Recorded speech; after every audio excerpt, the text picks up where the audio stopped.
এদেশের শতকরা ৯৫ জন বক্তা মিথ্যুক।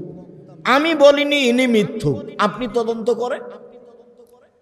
এদেশের শতকরা ৯৮ জন মুফাসসির মিথ্যুক, আমি বলিনি ইনি মিথ্যুক, আপনি তদন্ত করেন।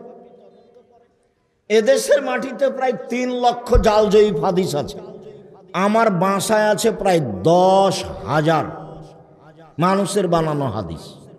ধর্মের নামে চলে, ধর্মের নামে চলে। অনেক দিন আগে ঘুঘরাতলিতে এসেছিলাম কথা বলার জন্য। সেদিন প্রায় সব কথাগুলি সেই লোকগুলোর সামনে নতুন ছিল, যদিও আমার কাছে কিছু করার নেই। কেন? আমি খুব ভালোভাবেই জানি হক বলা যেমন কঠিন, হক মানাও তেমন কঠিন। হক বলা যেমন কঠিন, হক মানা তেমন কঠিন। আব্দুর রাজ্জাক সাহেব, হক বলা কঠিন কেন? হক বলা কঠিন কেন? সব আরবি ভাষায় লেখা আছে।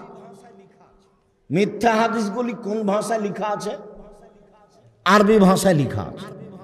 সেইগুলো তদন্ত করে বলা কঠিন, এই জন্য হক বলা কঠিন। হক মানা কঠিন কেন? চলন্ত ধর্মের সাথে হকের মিল নেই। চলন্ত ধর্মের সাথে চূড়ান্ত ধর্মের মিল নেই। তো যখনই হক বলা হবে তখন মানুষ সহজে মানবে না, বলবে এটা আবার কেমন কথা, 14 গোষ্ঠী থেকে করে আসছি আর আজকে বলছে চলবে না। তো হলো, এই জন্য চলে না, কঠিন। লাশটাকে সামনে রেখে সবাই বক্তব্য দিচ্ছে, এমপি, মন্ত্রী, চেয়ারম্যান, মেম্বার সবাই বক্তব্য দিচ্ছে। তা আমি বলেছি শুধু ঋণের কথা বলা যাবে, আর কিছু চলবে না। এটা হলো চূড়ান্ত হক, আর সবাই কথা বলবে এটা চূড়ান্ত মিথ্যে। জান যায় যায়, মরে মরে, তার পাশে বলতে হবে লা ইলাহা ইল্লাল্লাহ, বাস। কেন? কারো যদি শেষ কথাটা লা ইলাহা ইল্লাল্লাহ হয় তাহলে জান্নাতে চলে গেছে, তো বিশাল ব্যাপার। তো পাশে সবাই কোরআন মাজিদ পড়ছে, আবার সূরা ইয়াসিন পড়ছে, তো এটা তো মিথ্যা, কে ঠেকাবে? লোকটা মরার সাথে সাথে ওকে কেবলামুখী করছে। কেন করছে? মরার সাথে সাথে কাপড় দিয়ে ঢেকে দিতে হবে, সাদা কাপড় দিয়ে, তো কেবলামুখী করলো। কাপড় দিয়ে ঢেকে দিতে হবে, সত্য। কেবলামুখী করতে হবে, মিথ্যে। অজু দিয়ে গোসল দিতে হবে, সত্য। গোসলের পূর্বে পেট চেপে পেশাব পায়খানা বের করতে হবে, মিথ্যে, বিদআত, হারাম, কাবিরা গুনাহ। আবার নখ কাটতে হবে, আবার মোচ কাটতে হবে, আবার নিচের লুম পরিষ্কার করতে হবে, কত যে ফেতনা আছে। সালাম হলো আসসালামু আলাইকুম, পৃথক হওয়ার পূর্বেই পাপ ক্ষমা হয়ে যাবে, এটা হলো চূড়ান্ত সত্য। তো এখন সালাম হওয়ার সময় দেখলাম 4 হাত লাগলো, এটাও তো নয়। আবার বুকে লাগালো, এটাও তো হয় না। আবার মুখে লাগালো, এটাও তো হয় না। আবার বাঁকা হলো, এটাও তো হয় না। আবার এরকম করলো, এটাও তো হয় না। হাঁটুতে সালাম দিল, সেটাও তো হয় না। পায়ে সালাম দিল, সেটাও তো হয় না। এক সালামে যে কত বেদাত আছে। আল্লাহর নবী বলছেন, পৃথিবীর মানুষ শুনে রেখো, এখনো মিম্বাদি আইম্মা এহাদুনা বেগায়রে হাদিয়াতি, আমার আদর্শ বাদ দিয়ে অন্য আদর্শ ধরে বলবে এটাই রাসূলের আদর্শ। আমার সুন্নাত ছেড়ে দিয়ে বলবে অন্য সুন্নাত ধরে নে, এটাই রাসূলের সুন্নাত। ওইসব মাওলানাদের দেখতে লাগবে মানুষ, ওদের অন্তর হলো শয়তানের অন্তর। হুজুরের অন্তরটা কেমন? শয়তানের। আমি এ কথা বলিনি, এ কথা কে বলছেন? মুহাম্মদ সাল্লাল্লাহু আলাইহি ওয়াসাল্লাম, হাদিস বুখারী বলছেন। হুজুরকে দেখতে লাগে মানুষ, হুজুরের অন্তর হলো শয়তানের অন্তর। হুজুর একটু দমে না কেন? সবসময় খালি চাপে নমজের ভাষাতে হ্যাংঠামু করে কেন? হ্যাংঠামু করে কেন? ধর্ম কি হুজুরের পৈতৃক সম্পত্তি, বাবার সম্পত্তি? দেখে বলবে, না হলে যারা জানে তাদের কাছে আশ্রয় নেবে।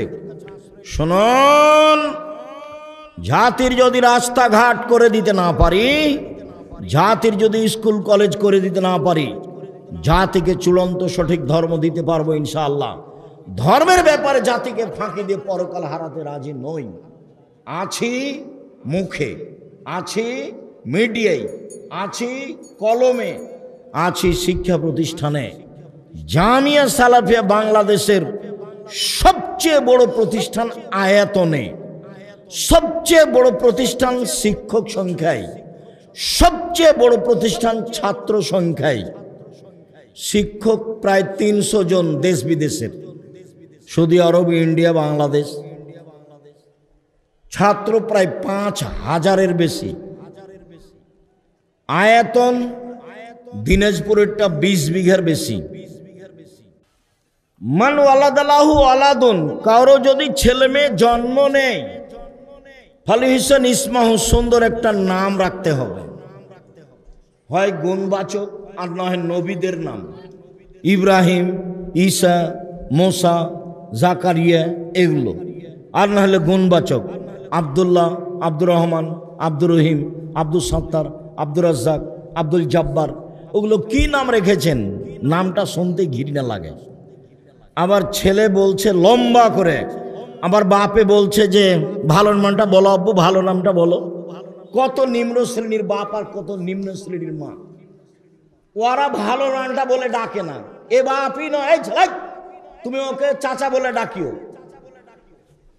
যেই বাপ তোমাকে বলে ভালো নামটা বলো আব্বু, ভালো নামটা বলো, ও বাপ নয় তোমার, ও হলো তোমার চাচা। আমার ওকে বাপ বলতে কষ্ট হয়। জন্ম দিতে পারলে বাপ হওয়া যায় না। ক্ষমতার নাম বাপ, নীতির নাম বাপ। প্রসাব করাতে পারলে মা হওয়া যায় না, নীতির নাম মা। বাচ্চাকে দুধ খাওয়াতে পারলে মা হওয়া যায় না। পাগলিও বাচ্চাকে দুধ খাওয়াতে পারে, পাগলিও বাচ্চাকে দুধ খাওয়াতে পারে। পাগলি জানে না বাচ্চার কোনটা ভালো নাম আর কোনটা মন্দ নাম।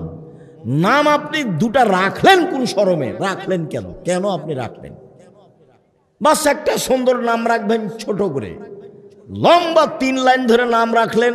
আপনার ছেলে কি কোনো বেদাতি হুজুর নাকি? বেদাতি হুজুরের 3 লাইন নাম থাকে, দেখেন না, লম্বা হয়ে থাকে। পীরে ওলি, পীরে কি গাউসে আজম বলতে বলতে কি যে বলছে। জি, কামেলে পীর। আমি 90 সাল থেকে মাঠে আছি। এই যাবত আমি আমার কোনোদিন পরিচয় দিইনি। মানুষ যখন আমাকে চাপ দিয়ে বলেছে যে পরিচয় বলেন, তখন আমি বলেছি আমার নাম আব্দুর রাজ্জাক আর আমার বাপের নাম ইউসুফ। বাপ বেটা মিলে আব্দুর রাজ্জাক বিন ইউসুফ। এর চেয়ে আমি কোনোদিন বেশি বলিনি। প্রমাণ করেন দেখি।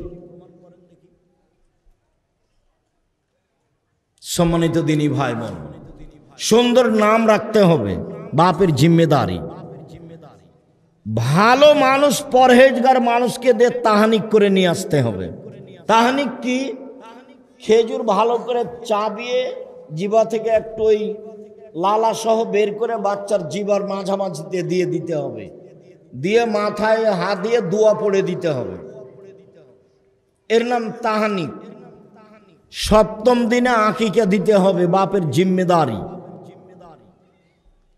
বাচ্চা হাঁটতে শিখেছে, পায়জামা পরাতে হবে, হাফ প্যান্ট নয়। শুনুন, মেয়েকে পায়জামা পরাতে হবে, জাঙ্গিয়া নয়, বড় জামা পরাতে হবে। প্রতিষ্ঠানে যেতে শিখেছে, মাথায় কাপড় দিতে হবে। আপনি নাকি বাপ, চলেন আপনার সাথে কয়েকটা কথা বলি। 5, আবু মুসা আশআরী রাদিয়াল্লাহু তাআলা আনহু বলেন, রাসূল সাল্লাল্লাহু আলাইহি সাল্লাম বলেছেন, মাসালু জালিসিস সালিহ ওয়াস সাওয়ি ও মান কানাত লাহু জারিয়া কারো যদি একটা কাজের মেয়ে থাকে, ফা আল্লামাহা ফা হাসানা তালিমাহা, শিখিয়ে দিল, সুন্দর শিখিয়ে দিল, ও আদ্দাবাহা, শিষ্টাচার শিখিয়ে দিল, ফা হাসানা তাদিবাহা, সুন্দর শিষ্টাচার শিখিয়ে দিল, ফালাহু আজরানে, তার জন্য ডবল নেকি। তাহলে সব বিদ্যা সুন্দর নয়, সব শিষ্টাচার সুন্দর নয়।